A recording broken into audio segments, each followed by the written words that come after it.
ఉప్పుడు పిండికి ఒక మూకుడు పెట్టి ఆయిల్ వేసిన, ఆవాలు, జీలకర్ర, శనగపప్పు,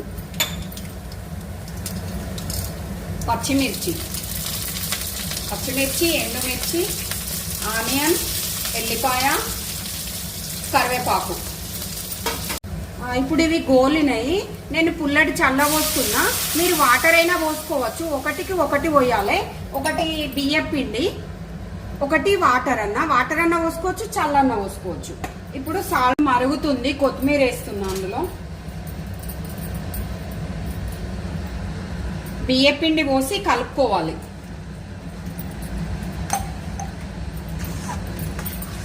నేను మాత్రం సగం చల్ల సగం వాటర్ పోసిన, మీ ఇష్టం. అది సగం ఇది సగం పోసుకోవచ్చు, మొత్తం వాటర్. ఇప్పుడు మనకు 10 మినిట్స్ తర్వాత మూత వేసిన తర్వాత చాలా బాగా ఇట్లా పొడి పొడి వస్తుంది. మనకు రెడీ అయిపోయిందండి. ఇది చాలా టేస్టీ ఉంటుంది. లైక్ చేయండి, షేర్ చేయండి.